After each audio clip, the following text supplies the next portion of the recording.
उगाच कुणी लोकांना निवडून देत नाही ती म्हणजे सरपंचाची निवडणूक मला असं वाटतं ही खासदारकी आणि आमदारकीपेक्षा कठीण निवडणूक असते ही.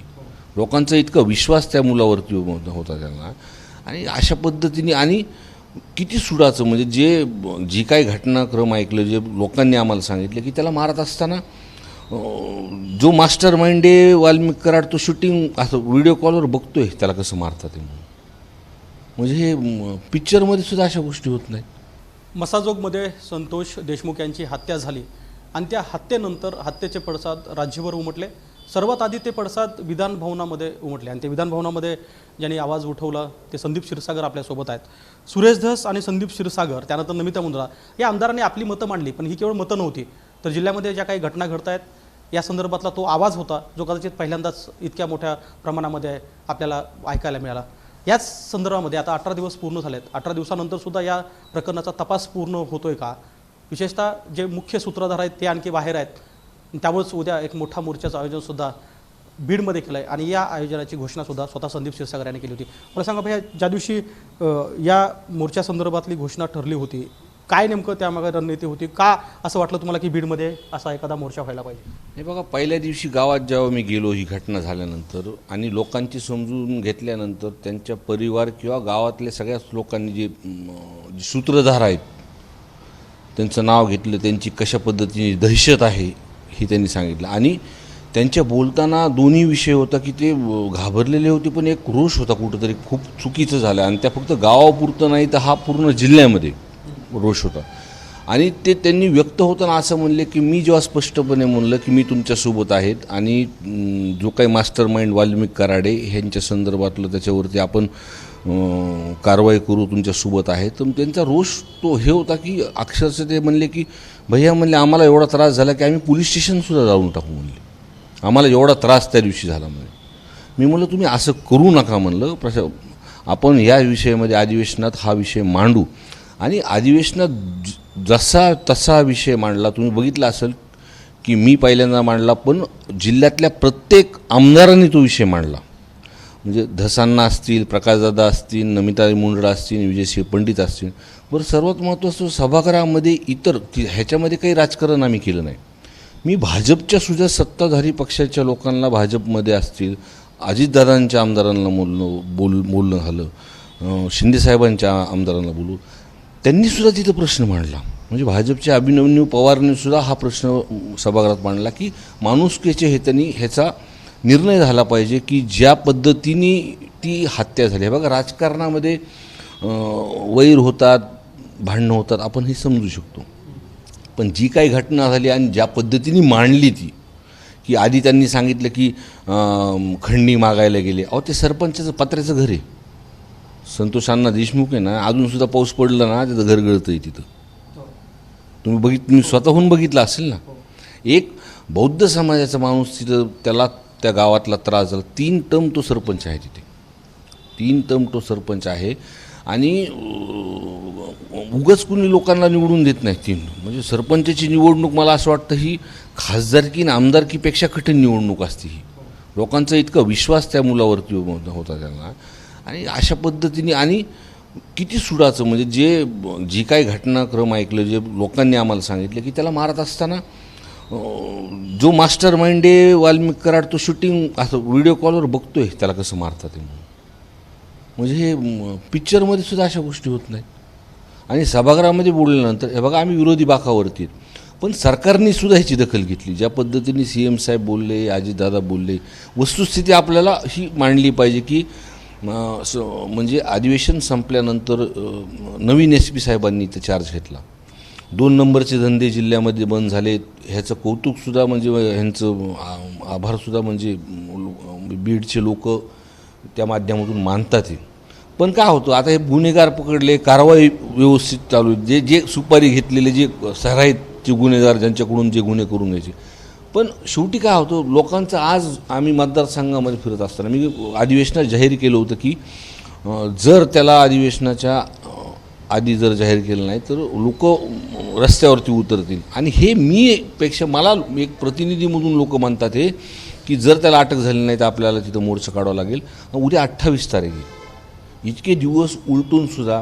आणि सगळ्यात महत्त्वाचा विषय बघा धनंजय मुंडे साहेबांनी स्वतःच सांगितलं की त्याच्या निकटी आहे तो, नैतिकता आहे त्यांची की त्याला तिथं काही केलं नाही ना,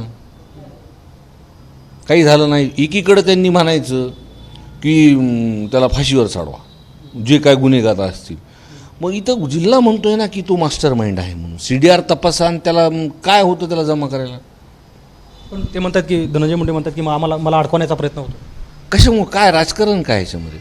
जेव्हा आम्ही बोलत असताना विरोधी म्हणजे सत्ताधारी पक्षाचे आमदार सगळ्यांनी वस्तुस्थिती माहिती आहे. म्हणजे एखादी राजकीय घटना उचलायची असेल तर ती सभागृहात सगळ्यांना कळतं तिथं, आणि प्रशासनाच्या माध्यमातून सरकारला सुद्धा ही गोष्ट कळते. तिथं काही लपत नाही. आपण मीडियाचे लोक आहेत, आपण त्या गावामध्ये गेले, काय परिस्थिती आपल्याला सुद्धा माहिती येते. हीच परिस्थिती मी पहिल्या दिवशीपासून म्हणतोय तिथे. ते म्हणतात ना निकटवर्ती आहेत म्हणून. जिल्हा म्हणतो तो मास्टर माइंड आहे तो वाल्मिक कराड, त्याला ताब्यात दिलं पाहिजे आणि ती चौकशी दिली पाहिजे. काय चुकीचं आहे ह्याच्यामध्ये. पण हे होत असताना जिल्ह्यातील ज्या काही इतर गोष्टी समोर येतात, म्हणजे अंजली दमाने असतील अथवा अनेक लोक ज्या वेगवेगळ्या प्रकारचे फोटो घेत आहेत. पिस्तूलचा विषय निघाला की बीडमध्ये 1200पेक्षा बीड जिल्ह्यात पिस्तूल आहेत, अनधिकृत मोठ्या प्रमाणात आहेत. तर हा प्रश्न सर्वसामान्य बीडकरांना नक्की पडला आहे की हे आतापर्यंत कळलं नव्हतं का. म्हणजे हे पहिल्यांदा कळतं की बीडमध्ये इतक्या मोठ्या प्रमाणामध्ये पिस्तूल आहेत, अथवा बीडमध्ये दहशत आहे, बीडमध्ये अशा प्रकारच्या घटना घडत आहेत. हे बघा, बीड जिल्हा, मी त्यांची बाईट काही बघितली नाही, पण बीड जिल्हा पुरोगामी विचाराचा जिल्हा आहे. मी नेहमीच बोलताना म्हणून की मुंडे साहेब जेव्हा गृह खातं असताना सुद्धा आपण बघितले, पण ही पद्धत नव्हती, अशी पद्धत झाली नाही. हे पहिल्यांदाच काहीतरी विचित्र दिसतं. हे बघा, मी आधी सुरुवातीने बोलत असताना म्हटलं की राजकीय ह्याच्यामध्ये कार्यकर्त्यांचे एकामेकामध्ये भांडणं होतात, हे आपण समजू शकतो. पण ज्या पद्धतीने जी काही विषय झालेला आहे तो, हे बघा जिल्ह्यामध्ये 2 विषय. एक संतोष अण्णा देशमुखचा विषय, जिथं त्यांची हत्या झाल्यानंतर आंदोलन केल्यानंतर, म्हणजे मनोज दादा जरांगे पाटील तिथं आंदोलनाला बसले, लोक रस्त्यावरती तिथं बसले. त्याच्यानंतर आम्ही वारंवार प्रशासनाला बोलत होतो, आणि त्याच्यानंतर 12 तासानंतर गुन्हा दाखल झाला. हे तर खरं आहे. म्हणजे जिथं वस्तुस्थिती आहे, म्हणजे माणूस तिथं मरून पडला आहे, त्याच्यानंतर तुम्ही गुन्हे दाखल करायला उशीर करतात. आणि दुसरीकडे ते रामकृष्ण बांगर जे आहेत, हे पाटोद्याचं कुटुंब आहे, त्या कुटुंबावरती काही नसताना, म्हणजे काही नसताना त्यांनी त्यांची म्हणजे CDR पासून लोकेशनपासून दिली. मुलाचं आपण समजू शकतो, त्याच्यावरती आपण 307 दाखल केला, एक 307 झाला. त्यांना असं काय पाहिजे त्यांच्याकडून मला माहीत नाही. पण दुसऱ्यांदा पण त्याच्यावरती ॲट्रॉसिटी आई वडील आणि मुलावरती झाली. तिसऱ्यांदा पण 307, म्हणजे एका महिन्यात 3 गुन्हे आई वडील आणि मुलांवरती. असं काय म्हणजे काय, म्हणजे त्यांना पाहिजे काय त्यांच्याकडून. आणि कुणाला खर्चटलं नाही तरी 307. हा प्रकार पहिले आपण कधी बघितला नाही. तुम्ही समाधानी आहात का या सगळ्या गोष्टीवर. आता की आपण 18 दिवस झालेत, 18 दिवसानंतर हा तपास CIDकडे वर्ग झाला. काल CIDचे महासंचालक आले होते केसमध्ये. 3-4 तासा जवळपास ते बसले, त्यांनी अधिकाऱ्यासोबत ब्रीफिंग केलं, माहिती घेतली, तरीही आणखी आरोपी मोकाट आहेत. तुम्ही समाधानी आहात काय. नाही, मी तुम्हाला ज्या काही प्रामाणिकपणे गोष्टी सांगतो, काल मी त्यांना भेटलो. प्रशासन आणि जी काही सरकारने ह्या संदर्भातली दखल घेतली आहे, तर तपास व्यवस्थितपणे चालू आहे. म्हणजे त्याच्यामध्ये नाही, 2 नंबरचे जे काय धंदे होते ते बंद झालेले आहेत. एकदम ॲक्शन नवीन SP साहेबांनी तिथे घेतली.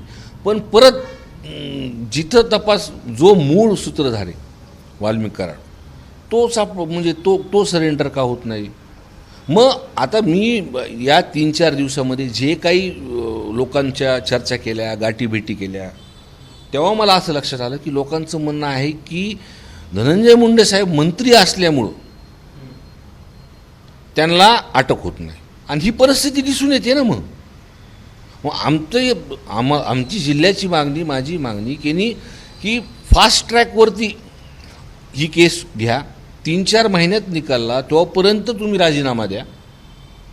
धनंजय मुंडेचा राजीनामा. हो, मी काय पूर्ण जिल्हाच मागतोय.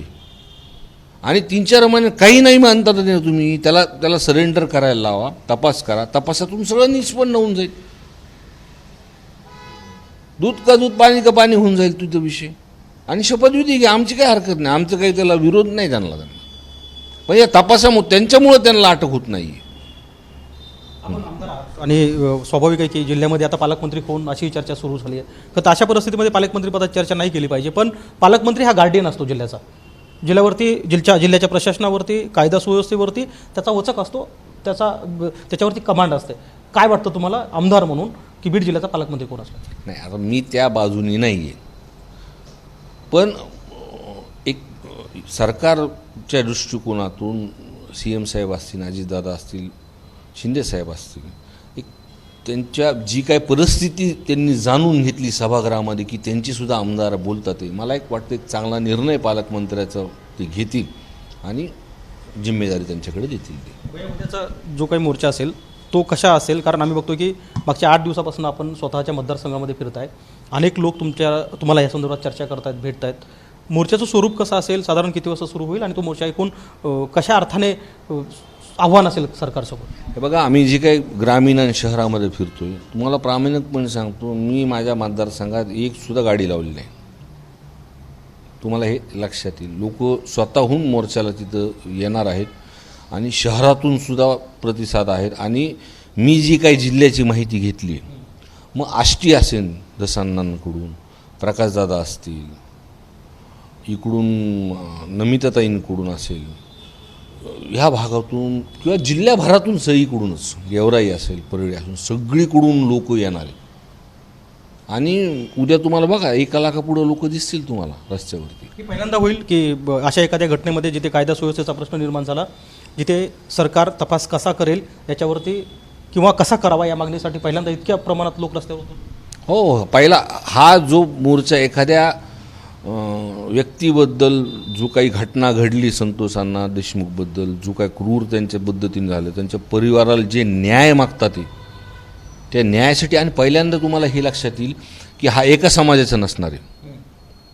तुम्ही ह्याच्यामध्ये तुम्ही बघतात की सर्व समाजाचे, हिंदू असतील, मुस्लिम असतील, बौद्ध समाजाचे असतील, सर्व 18 पगड जाती, ओबीसी सगळेजण त्या संतोष अण्णा देशमुखला न्याय भेटला पाहिजे. आणि त्यांची ही जी सूत्रधार आहेत, जे मास्टर माइंड आहेत, हे वाल्मिक कराडे, ह्यांना शिक्षा झाली पाहिजे, ही सगळ्यांची मागणी उद्या असणार आहे. संदीप क्षीरसागर जे पहिल्या दिवसापासून जी मागणी करतात की वाल्मिक कराड यांच्यावरती कारवाई झाली पाहिजे, आणि याच अनुषंगानं बीडमध्ये जो काही उद्या मोर्चा होणार आहे तो सिग्निफिकंट असणार आहे. कारण यापूर्वी अशा प्रकारे रस्त्यावर इतक्या मोठ्या प्रमाणामध्ये लोक उतरले नव्हते, आणि कदाचित हे लोक ज्यावेळेस रस्त्यावर उतरतील त्यावेळी नक्कीच सरकारला सुद्धा याची दखल घ्यावी लागेल. कॅमेरामन आयुब कादरीसह गोविंद शेळके, ABP माझा, बीड.